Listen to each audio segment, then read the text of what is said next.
भगवान कहते हैं माँ, ये जीवात्मा अपने पाप पुण्य का फल भोगने के लिए स्वर्ग और नरक में जाता है। अपने कर्मों का फल भोगने के बाद स्वर्ग नरक से लौट करके फिर इसी संसार में जीव आता है। भगवान की जब विशेष कृपा होती है तो मानव योनि में आता है, और मानव योनि में आकर के उसे ये अवसर मिलता है कि वो भगवान की भक्ति करके, साधना करके अपना कल्याण कर ले। मानव योनि में आने की प्रक्रिया क्या है? तो कपिल भगवान कहते हैं माँ, कर्मणा दैव नेत्रेण जंतुर्देहोपपत्तये, अपने कर्मों के अनुसार वो देह को, शरीर को प्राप्त करता है।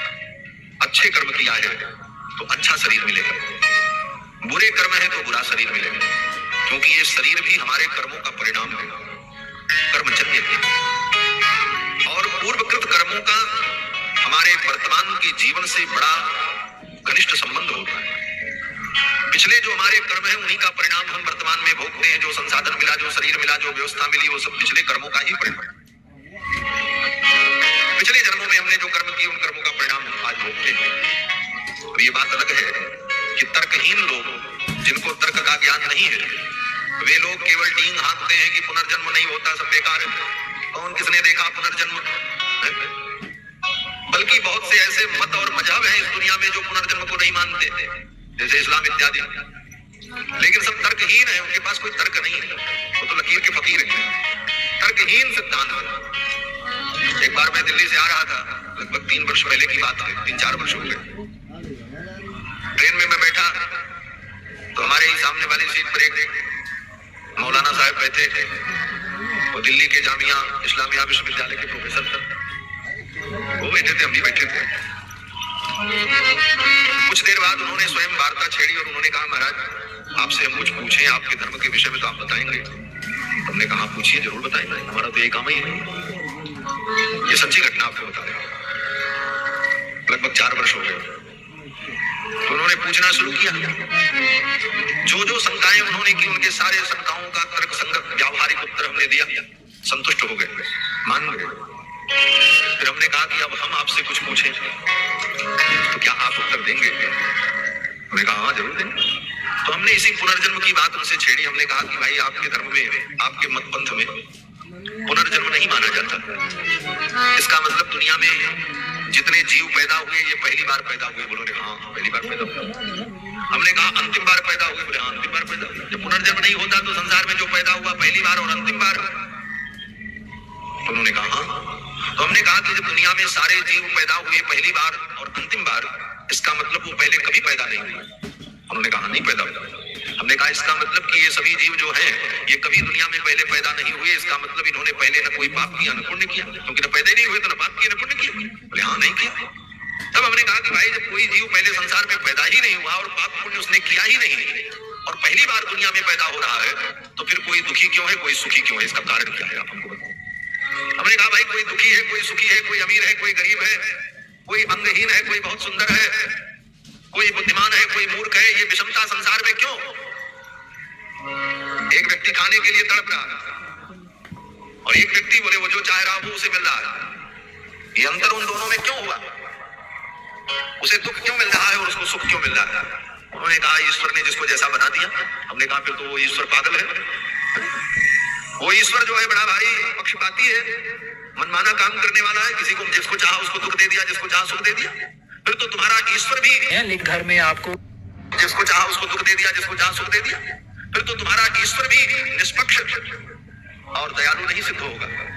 क्यों? बोले ईश्वर को आप रहमान कहते हो। रहमान का मतलब जिसके अंदर रहम हो, जो रहम दिल हो, और उसके अंदर इतनी भी रहम नहीं कि बिना कारण किसी को दुख दे रहा है और बिना कारण किसी को सुख दे रहा है। तो ऐसे विषम ईश्वर में किसकी श्रद्धा हो? चुप हो गए, उनके पास कोई उत्तर नहीं। हमने कहा भाई संसार में कोई दुखी कोई सुखी? हमने ये भी कहा, हमको ये बताओ ये जितने पशु पक्षी होते हैं क्या इनके अंदर भी रूह होती है? बोले हाँ रूह तो होती है इनमें। हमने कहा फिर एक कुत्ता जो है डंडा खाता है और एक कुत्ता गाड़ी में बैठ करके दूध रोटी खाता है और घूमता है, तो ये अंतर क्यों? उसने क्या अपराध किया था कि तुम्हारे ईश्वर ने, तुम्हारे परमात्मा ने उसको ऐसा बनाया कि वो डंडा खा रहा है? और इसने कौन सा अच्छा काम किया था कि इसको दूध रोटी मिल रही है? अगर ईश्वर अपने मन से ऐसा करता है तो ऐसा मनमाना ईश्वर, मनमुखी ईश्वर, ऐसे ईश्वर के चरणों में जाने का कोई फल नहीं होगा, क्योंकि उसको जो करना वही करेगा। तो फिर तुम्हारे करने से कुछ होने ही वाला नहीं। इन सारे सारे प्रश्नों का उत्तर उनके पास नहीं था। उन्होंने कहा इस तरह से तो हमने कभी सोचा ही नहीं। हमने कहा सोचिएगा। और भी बहुत सारे प्रश्न उनके सामने हमने उपस्थित किए, लेकिन किसी भी प्रश्न का वो सही उत्तर नहीं दे सके, क्योंकि ये सब मतपंथ जो दुनिया के हैं सब तर्कहीन है। इनके पास कोई तर्क नहीं है, बस लकीर के फकीर हैं। कह दिया हमारे आलम ने तो हम उसको मान रहे हैं। बस तर्क तो हमारे यहाँ तो तर्क एक शास्त्र ही है। हर चीज को तर्क की कसौटी पर कस करके तब उसे स्वीकार किया। यस तर्के नानुसन्नते सधर्मो वेदनेतर। श्री मनु जी महाराज कहते हैं कि अपने अनुमान प्रत्यक्षादि तर्कों के द्वारा, प्रमाणों के द्वारा आप किसी को समझ करके और उस पर विचार करके उस धर्म को स्वीकार करें, ये सनातन। तो कपिल भगवान वर्णन करते हैं कि माँ जीव अपने पूर्वकृत कर्मों के अनुसार स्वर्ग नरक में जाकर के अपने दुख सुख को भोग करके फिर संसार में जब पैदा होता है तो उसके पूर्वकृत जो कर्म है उन्हीं कर्मों के आधार पर उसको उत्तम मध्यम अधम शरीर प्राप्त होता है, योनियां प्राप्त होती। अलग अलग योनियों में वो जीव जाता है। मानव योनि में कैसे आता है तो कपिल भगवान कहते हैं स्त्रिया प्रविष्ट उदरम पुंसो रेतकणाश्रयः। वह अत्यंत सूक्ष्म जीव भोजन के माध्यम से पहले पुरुष के शरीर में प्रवेश करता है। पुरुष जो भोजन करता है उन भोज्य पदार्थों के माध्यम से वो सूक्ष्म जीव भगवान के संकल्प से उस पुरुष के शरीर में प्रवेश करता है। इतना सूक्ष्म होता है कि उसे कोई दुख सुख का अनुभव नहीं होता, उसकी चेतना सुषुप्त रहती है। ये जीव कितना सूक्ष्म है तो वेदों ने कहा कि बाधाग्र सतभागस्य सतधा कल्पितस्य च भागो जीवस्य विज्ञेयः। बाधाग्र सतभागस्य सतधा कल्पितस्य च। बाल का जो अग्रभाग, बाल की नोक, तो बाल की नोक को लेकर उसके 100 टुकड़े करो। बालाग्र सतभागस्य सतधा कल्पितस्य च। फिर उस एक टुकड़े के 100 टुकड़े किए जाए। कितना सूक्ष्म होगा। कहते वो जीव का स्वरूप है बालाग्र सतभागस्य सतधा कल्पितस्य च भागो जीवस्य विज्ञेयः। इतना सूक्ष्म जीवात्मा हो, तभी तो सूक्ष्म से सूक्ष्म शरीर में वो प्रवेश करता है। ये सब तर्क संगत बातें।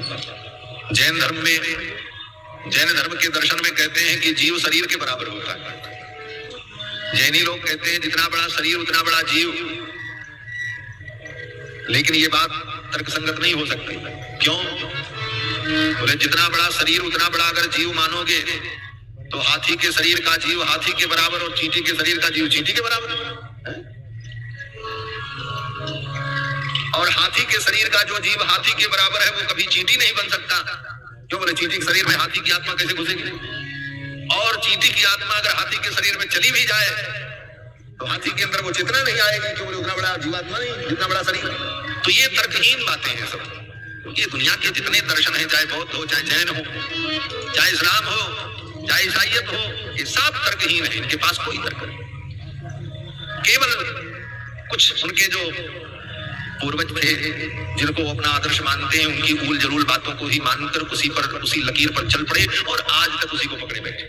हमारे यहाँ तो बड़े बड़े ऋषि मुनि महात्मा हुए, जहाँ कहीं कोई बात समझ में नहीं आई तो उस पर शास्त्रार्थ हुआ, विचार हुआ, चिंतन हुआ और इस प्रकार से परिमार्जित सिद्धांत की स्थापना हुई। ये सनातन धर्म।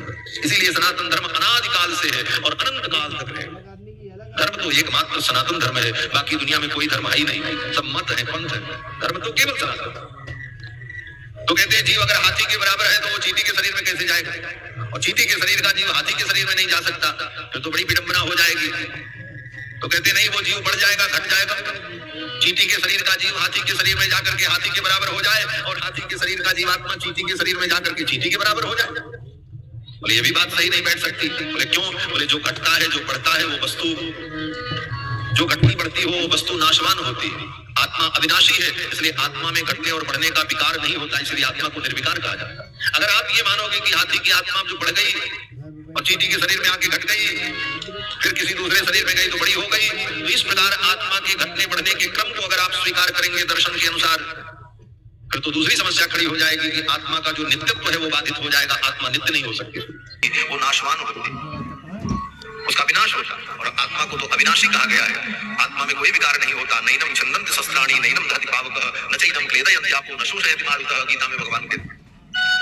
तो वो सूक्ष्म आत्मा बालाग्र सतभागस्य सतधा कल्पितस्य च, जो बाल की नोक के अग्रभाग का 10,000वां टुकड़ा होगा इतनी सूक्ष्म जो आत्मा है वह आत्मा भोजन के माध्यम से, जल के माध्यम से पुरुष के शरीर में प्रवेश करती है। फिर वो भोजन रस बनता है, फिर वो जीवात्मा उस रस में जाता है, रस से रक्त में जाता है, रक्त से मांस में, मांस से अस्थि में, अस्थि से मज्जा में, और मज्जा से उत्तम धातु में वो प्रवेश करता है। और फिर गर्भाधान संस्कार के समय स्त्रिया प्रविष्ट उदरम पुंसो रेतकणाश्रयः, पुरुष के रेत कण का आश्रय करके वो सूक्ष्म जीवात्मा स्त्री के उदर में प्रवेश करता है गर्भाधान का। और फिर गर्भ में जाकर कललम वेगरात्रेण पंचरात्रेण बुद्बुदम, एक रात्रि में वो कलल के समान होता है, 5 रात्रि में वो बुद्बुद के समान होता है, दशाहेन तु करकंधो, 10 दिन में वो बेर फल के बराबर हो जाता है, और 1 महीने में अंडे के बराबर हो जाता है। मासेन तु शिरोत्वाभ्याम, दूसरे महीने में उसके अंदर सिर बनने लगता है, नख लोमास्थ चर्माणि लिंग चित्रोद्भवस्त्रिभिः, तीसरे महीने में उसके अंदर कुछ हिस्सा कठोर बनकर के हड्डी के रूप में विकसित होने लगता है, चतुर्भृत धातव सप्त, चौथे महीने में उसके अंदर 7 धातुएं प्रकट हो जाती हैं, और 5वें महीने में पंचभिक्षुत्रिभवः, और वो गर्भ जब 5 महीने का हो जाता है तब उस जीवात्मा की चेतना जागृत हो जाती है और उसे भूख प्यास लगने लगती है।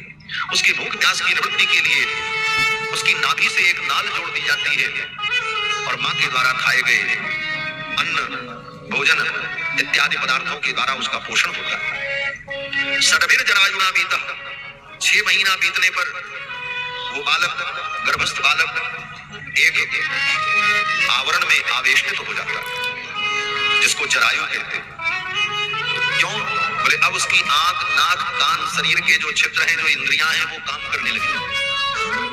अब गर्भ का पानी, अभी तक तो मांस पिंड था, लेकिन अब वो जब शरीर बन गया तो अब गर्भ का पानी, गर्भ के अंदर के जो अन्य पदार्थ हैं, वो पदार्थ कहीं उसकी आंख में न चला जाए, उसकी नाक में न चला जाए, उसके कान में न चला जाए, इसलिए परमात्मा ऐसी व्यवस्था करता है कि गर्भ के अंदर उसकी पैकिंग हो जाती है, वो अलग एक जरायु से वेष्टित हो जाता है। षड्भिर जरायुणा बीतः, और कुक्षौ भ्राम्यति दक्षिणे, मां की दाहिनी कोख में वो हिलने लगता है।